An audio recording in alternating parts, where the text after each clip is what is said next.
Assalamualaikum warahmatullahi wabarakatuh.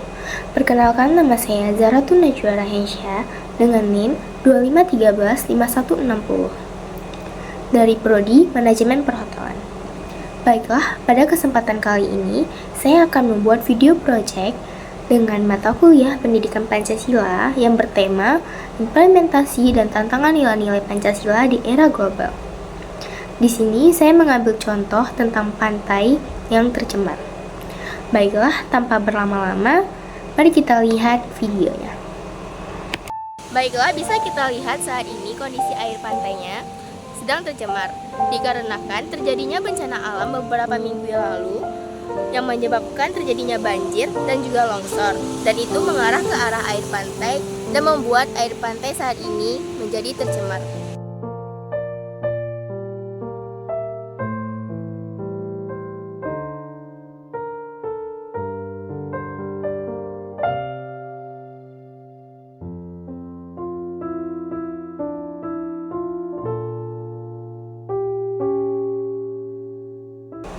Baiklah, di sini saya akan memberi penjelasan implementasi dan tantangan nilai-nilai Pancasila di era global dengan contoh nyata.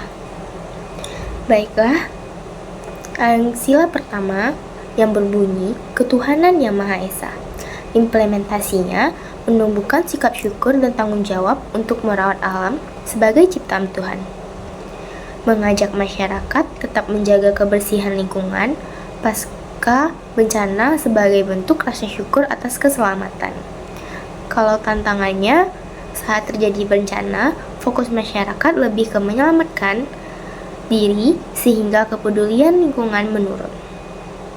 Yang kedua, ada banyaknya sampah berserakan setelah bencana, sulit ditangani tanpa bantuan besar.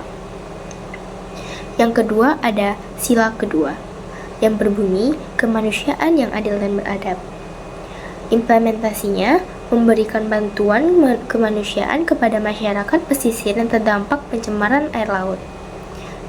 Lalu, menjaga kesehatan masyarakat dan menyediakan air bersih, obat-obatan, dan edukasi kebersihan pasca bencana.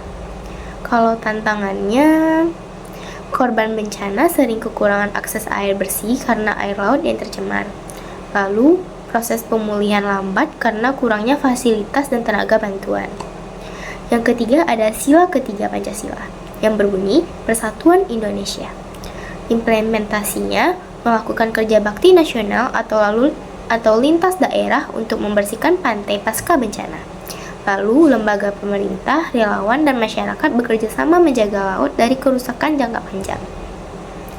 Kalau tantangannya, koordinasi antar daerah dan lembaga tidak terlalu cepat, apalagi saat bencana terjadi mendadak.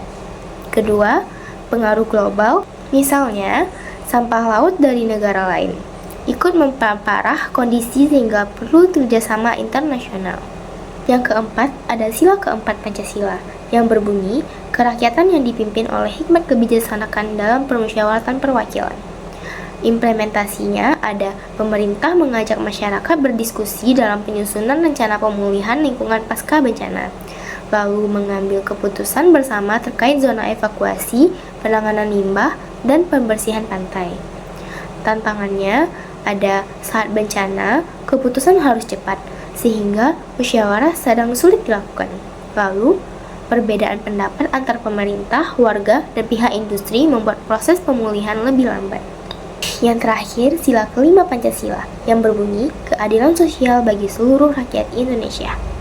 Implementasinya ada menjamin masyarakat pesisir mendapatkan bantuan yang merata, termasuk perbaikan lingkungan dan akses air bersih.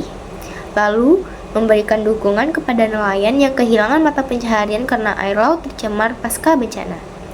Tantangannya, tidak semua daerah mendapatkan kebantuan yang sama, cepat, atau sama lengkap. Pemulihan lingkungan laut membutuhkan biaya besar, sehingga seringkali sulit bagi daerah miskin. Kesimpulannya, bencana alam dapat menyebabkan pencemaran air pantai atau laut, dan nilai-nilai Pancasila sangat relevan sebagai dasar untuk bekerja sama, membantu sesama, dan menjaga kelestarian alam.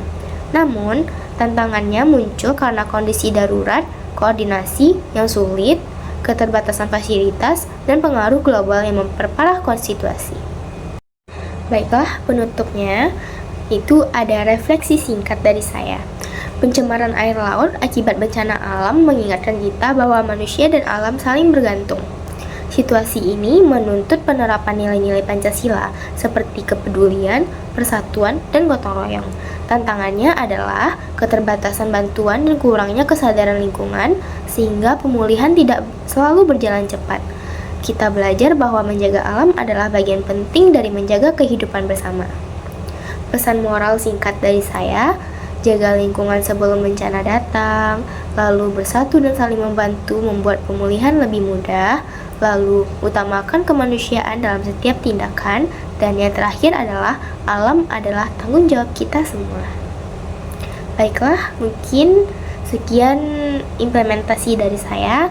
Mohon maaf jika ada kekurangan atau kesalahan kata. Saya sudahi dengan wabillahi taufiq wa hidayah. Wassalamualaikum warahmatullahi wabarakatuh.